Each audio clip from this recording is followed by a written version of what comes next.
चुनावी जनसभा में नवाबों पर बरसे आजम। उत्तर प्रदेश की रामपुर लोकसभा सीट पर उपचुनाव होना है। चुनावी रण में भाजपा और समाजवादी पार्टी की सीधी टक्कर है।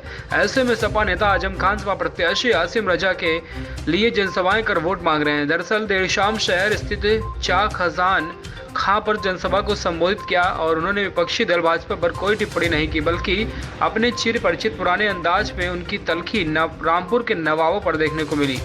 इसके साथ ही उन्होंने जेल में बीते हुए लम्हों का भी जिक्र किया। आजम खान के मंच से संबोधन के दौरान कहा कि बहुत लंबी मुद्दत के बाद मैं आपके बीच में हूं, अभी आदत नहीं पड़ी है। इतनी बहुत सी रोशन की तकरीबन 27 महीनों से एक ऐसे अंधेरे के माहौल में रहा कि रात का तस्वुर भी डरा देता है।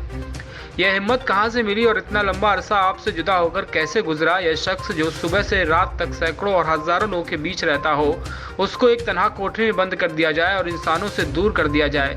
आखिर उसके लिए हर लम्हा मौत से ज्यादा खतरनाक था। आजम खान ने अपनी स्पीच के दौरान कहा कि दुनिया के कानून बदल गए। सॉलिटरी कंफाइनमेंट कहा जाता है इसे किसी मुजरिम को, संगीन मुजरिम को, कि दुनिया की किसी अदालत में 3 महीने से ज्यादा तन्हाई में नहीं रखा जाता। पर यह कानून उस वक्त बना जब तन्हाई में रहने वाले लोगों में अपने जेलों से निकलकर बड़े बड़े सियासतदानों ने, जिसमें नेल्सन मंडेला को भी नाम आता है, उन्होंने तन्हा जेल की तरज बात लिखे। इसके बाद दुनिया की सबसे मोहतम कौम कहलाने वाली नाम निहाल अमेरिका और ब्रितानिया तक के इस कानून को बदल दिया। यह कानून बना मुस्लिम कितना भी मुलजिम संगीन जुर्म किया हो, क्योंकि ना तो कितनी ही बड़ी सजा क्यों ना हो, 3 महीने से ज़्यादा उसे तन्हा नहीं रखा जा सकता। लेकिन दुनिया की कवानीन की एक तरफ, अखलाक की जिम्मेदारी एक तरफ, दस्तूर हिंद जिसके पास गाड़ी के लिए हम सब 23 तारीख को फैसला लेने वाले हैं, उसकी जरा भी पास गाड़ी नहीं की गई है। हिफाजत के नाम पर सेक्रेटरी के नाम पर यह कहते हुए कि मुझे मार ना दे, इसलिए मुझे अति सुरक्षा के नाम पर अकेली कोठरी में रख दिया गया। यह तकलीफें क्यों मिली मुझे? यह मेरी इम्तिहान नहीं था, मेरे किए हुए की सजा थी। तो मैं जमानत पर बरी नहीं हुआ। मेरे पर और मेरे अपनों पर सैकड़ों हजारों मुकदमे। मुर्गी चोरी का नहीं है, मुर्गी डकैती का मुकदमा है। जो दफात लगाई गई है वो डकैती की है, चोरी की नहीं है। हमारे मुखालिफ ने हमारा मेयार बहुत हल्का रखा।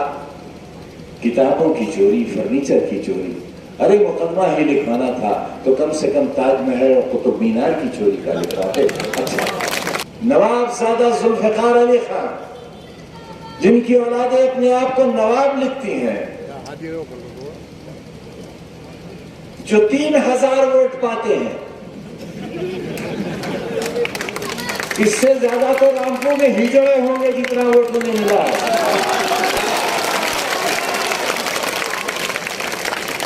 तय हुआ कि हिजड़ों का वोट भी नहीं मिला, मगर नवाब हैं। इसलिए नवाब है कि हामिद मंजिल में एक तरफ नाचने वाली नाचती थी और एक तरफ हमारा नवाब नाचता था। नाचने वाली बेहोश होकर गिर जाती थी, हमारा नवाब फिर भी नाचता था। किसी ने नहीं सुनाई होंगी ये बातें। यही है हमारा गुनाह। अकेला था नवाब पूरी दुनिया का, जिसका एक घुंघरू बजता था। किसी तवाइफ के अंदर ये हिम्मत नहीं थी कि उसके पायल का सिर्फ एक घुंघरू बजता हो, लेकिन हमारे नवाब की पायल का एक घुंघरू बजता था। इतना बड़ा फनकार था, मगर हमारा नवाब था। वो सरकार थे हमारे, वो हुजूर थे हमारे। उनकी नस्लों को हिजड़ों का वोट भी नहीं मिला। वो मशवरा देते हैं रामपुर वालों को, वो मुखबिरी करते हैं तुम्हारे तकदीर के दुश्मन हैं वो। एक ही घर में पंजे के लिए भी वोट मांगा जाता है और एक ही घर में कमल के फूल के लिए भी वोट मांगा जाता है।